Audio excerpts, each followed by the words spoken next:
வணக்கம் நேர்களே, நான் உங்கள் ஆஸ்ட்ரோ பூர்ணா. இன்னைக்கு நாம பார்க்கக்கூடிய சிறப்பு பதிவு சூரியன் உச்சம் பெறக்கூடிய பலன்களை பற்றி பார்க்க போறோம்.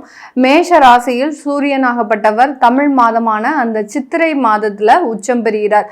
இந்த சித்திரை மாதம் வருகின்ற ஏப்ரல் மாதம் 14ஆம் தேதி, அதாவது தமிழ் வருட பிறப்பு அன்னைக்கு இந்த சூரியனாகப்பட்டவர் உச்சம் பெற்று ஒரு மாத கால அளவிற்கு சித்திரை மாதம் முழுவதுமாக இந்த மேஷ ராசியில உச்சம் பெறும்போது இந்த மேஷ ராசி அன்பர்களுக்கு என்ன மாதிரியான ஒரு பலன்களை இந்த சூரியன் கொடுக்க போறார்? ஏன்னா சூரியன் மேஷ ராசியில உச்சம் பெற்றும் அடுத்து துலாம் ராசியில நீச்சம் பெற்றும் இருக்கக்கூடிய ஒரு கிரகம்.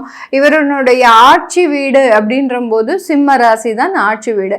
இப்படி 3 இடங்களை ஸ்தானங்களாக கொண்ட இந்த சூரியன் ஆகப்பட்டவர் உச்சம் பெறும்போது ஒரு நவ கிரகங்களிலேயே தலைவனாக கருதக்கூடிய இந்த சூரியன் ஆகப்பட்டவர் உச்சம் பெறும்போது இந்த மேஷ ராசி அன்பர்களுக்கு அதிகப்படியான மன உறுதிகள் கிடைக்கக்கூடிய ஒரு நேரமாக இருக்கும்.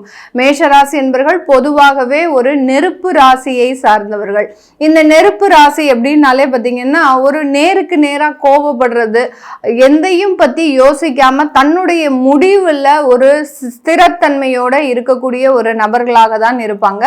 அப்படி இருக்கக்கூடிய இந்த மேஷ ராசி என்பவர்களுக்கு அதிகப்படியான கெட்ட பெயர்கள், அவமானங்கள், அவன் எதுக்கெடுத்தாலும் நறுக்கு நறுக்குன்னு பேசுறாரு, என்ன யார் இருந்தாலும் அதை பத்தி பார்க்க போறதே கிடையாது, எல்லாருக்கும் முன்னாடியும் ஒரு அசிங்கப்படுத்தக்கூடிய ஒரு மனப்பான்மை இவருக்கு இருக்கு அப்படின்ற மாதிரியாக இந்த மேஷ ராசி அன்பர்களை எல்லாருமே ஒதுக்கக்கூடிய ஒரு நபர்களாக தான் இருப்பாங்க. ஏன்னா இவர்களினுடைய ஒரு கோபமும் முன் கோபமும் அடுத்து பார்த்தீங்கன்னா இவர்களினுடைய ஒரு குணம், அதாவது அதிகாரத்தன்மையான ஒரு குணம் பார்த்தீங்கன்னா எல்லார்கிட்டையும் இருந்து நிறைய ஒரு வெறுப்புகளை சம்பாதிக்கக்கூடிய ஒரு நபர்களாக இருப்பாங்க. ஆனா இந்த மேஷ ராசி என்பவர்கள் பாசத்திற்கு கட்டுப்பட்டவர்கள்னு சொல்லலாம்.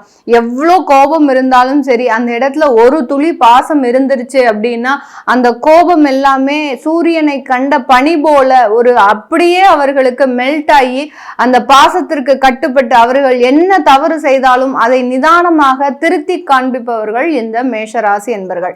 இந்த மேஷராசி என்பர்களுக்கு இந்த சூரியனாகப்பட்டவர் பூர்வ புண்ணிய ஸ்தானாதிபதி, அதாவது காலபுருஷனுக்கு 5ஆம் இடத்திற்குரியவர் இந்த சூரியன். இவர் இந்த இடத்துல உச்சம் பெற்று இருக்கிறதுனால நிறைய சொத்துக்களை வாங்கக்கூடிய ஒரு காலகட்டமாக தான் இந்த மேஷ ராசி என்பர்களுக்கு இந்த மாதம், இந்த சித்திரை மாதம் பார்த்தீங்கன்னா அதிகப்படியான முதலீடுகளை நோக்கி பயணிக்கக்கூடிய ஒரு மாதமாக இருக்க போது இந்த மேஷ ராசி என்பர்கள் தன்னுடைய வேலை இழப்புகளில் இருந்து ஒரு நிரந்தர தன்மையை பெறுவதற்குண்டான ஒரு தருணம். ஏன்னா 7.5 சனி ஆரம்பித்த இந்த காலகட்டத்தில் பார்த்தீங்கன்னா இந்த மேஷ ராசி என்பர்கள் தன்னிலை அறியாது, அதாவது தனக்கு நேர்ந்த சில விபரீதமான ஒரு செயல்கள்னால மிகவும் ஒரு பெரிதளவு பாதிக்கப்பட்டு மனதளவுல ரொம்ப பாதிக்கப்பட்டு ஒரு வலிமை இழந்த நபர்களாக தான் இருக்கிறாங்க. இவர்களுக்கு இந்த உச்சம் பெறக்கூடிய இந்த சூரியனாகப்பட்டவர் ஒரு 14th ஏப்ரலுக்கு மேல பார்த்தீங்கன்னா நல்ல ஒரு மனமாற்றத்தை கொடுக்கறதுக்கு உண்டான ஒரு நேரமாக இருக்க போது பெற்றோர்களினுடைய முழுமையான ஆதரவு, முழுமையான ஒரு ஒத்துழைப்பு அப்படின்றது இந்த மேஷராசி என்பவர்களுக்கு முழுமையாக கிடைக்க போகுது. பூர்வ புண்ணிய ஸ்தானாதிபதி 5ஆம் இடத்திற்கு சொந்தக்காரர் இந்த சூரியன் உச்சம் பெற்று இருக்கிறதுனால நிறைய காதல் திருமணங்கள் இந்த மாதத்துல சக்சஸ் ஆகிறதுக்கு உண்டான ஒரு அமைப்பை இந்த மேஷராசி என்பவர்கள் பெற போறாங்க. இந்த காதல் திருமணங்கள் அதாவது பெற்றோர்களின் சம்மதம் இல்லாமல் இருந்திருக்கும். கடந்த காலத்துல பாத்தீங்கன்னா அப்பா ஒத்துக்கிட்டாருன்னா அம்மா ஒத்துக்க மாட்டாங்க, அம்மா ஒத்துக்கிட்டாங்கன்னா அப்பா ஒத்துக்க மாட்டாங்க, இந்த மாதிரியாக ஒரு கான்ட்ரவர்சிலேயே இருந்த இவர்களினுடைய திருமண வாழ்க்கை இந்த ஏப்ரல் மாதத்துல முழுமையான ஒரு திருமண உறவாக மாறுவதற்குண்டான ஒரு நேரமாக இருக்க போது இந்த காலகட்டம் அந்த வேலையில ஒரு நிரந்தரத்தன்மை, அந்த 7.5 சனி அப்படின்னு சொன்னோம் இல்லையா, அந்த 7.5 சனியில இவர்கள் அதிகப்படியான வேலை இழப்புகளை சந்திச்சிருப்பாங்க. நமக்கு இப்பதான் விரய சனியாக வந்துட்டு இருக்கிறார், ஏதோ ஒரு செலவுகள் இருந்தாலும் பரவாயில்ல நம்ம அட்ஜஸ்ட் பண்ணிக்கலாம், வேலையே இல்லை வருமானமே இல்லாமல் செலவு மட்டும் இருக்கும்போது அதை தாங்க முடியாத ஒரு மனநிலையில தான் இந்த மேஷராசி என்பர்கள் இருக்கிறாங்க. இப்படிப்பட்ட இந்த மேஷராசி என்பர்களுக்கு இந்த காலகட்டத்துல இந்த சூரியன் உச்சம் உச்சம் பெறக்கூடிய காலகட்டத்துல மிகவும் ஒரு அருமை வாய்ந்த ஒரு வேலை வாய்ப்புகள் கிடைக்கிறதுக்கு உண்டான ஒரு நேரமாக இருக்க போது. இந்த இடத்துல நம்ம கவனிக்க வேண்டிய ஒரு விஷயம் என்ன அப்படின்னா, இந்த சூரியன் உச்சம் பெறக்கூடிய காலகட்டத்துல ஒரு 15 நாட்கள் இவர்களினுடைய 12ஆம் இடத்துல புதன் ஆகப்பட்டவர் நீச்சம் பெற்று இருக்கிறார்.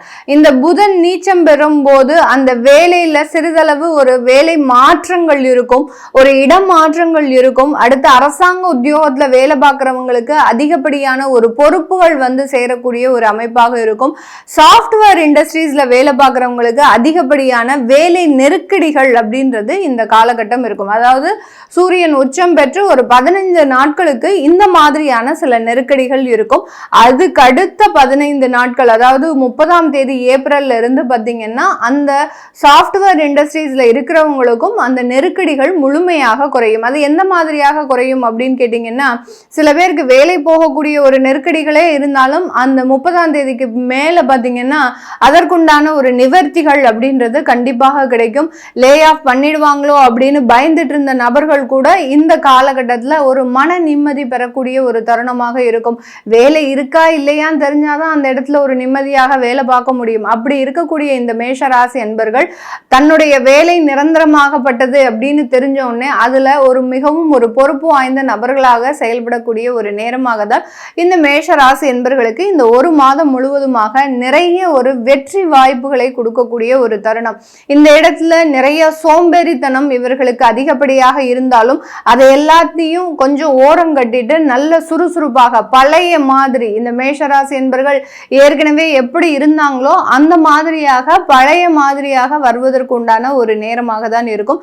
திருமண வாழ்க்கை அப்படின்றது இந்த மேஷராசி என்பர்களுக்கு இந்த சூரியன் உச்சம் பெறக்கூடிய காலகட்டத்துல கொஞ்சம் சலசலப்புகளை உருவாக்குவதற்கு உண்டான ஒரு நேரமாக இருக்கும். ஏன்னா இந்த ராசி என்பர்களுக்கு மீது அந்த சூரியன் உச்சம் பெறதுனால கொஞ்சம் டாமினேஷன் அதிகப்படியாக இருக்கும். இந்த ஒரு மாத காலகட்டத்திற்கு பார்த்தீங்கன்னா ஒரு ஈகோ தன்மை அப்படின்றது அதிகப்படியாக இருக்கும். ஒரு சின்னதா ஏதோ ஒரு பேச்சுவார்த்தை இருக்கு வீட்டில் அப்படின்னா அந்த பேச்சுவார்த்தை தேவையில்லாம மனசுக்குள்ள ஒரு புழுக்கங்களாக மாறுவதற்கு உண்டான ஒரு தருணம். அவர் எப்போதுமே நம்ம பேச்சை கேட்க மாட்டேங்கிறாரு, அவங்க எப்போதுமே நம்ம பேச்சை கேட்காம அவங்களே செலவு செய்யறாங்க அப்படின்ற மாதிரியாக ஒருத்தருக்கு ஒருத்தர் ஈகோ சம்பந்தப்பட்ட சில பிரச்சனைகள்லாம் வருவதற்கு உண்டான ஒரு அமைப்புகள் இருக்கு.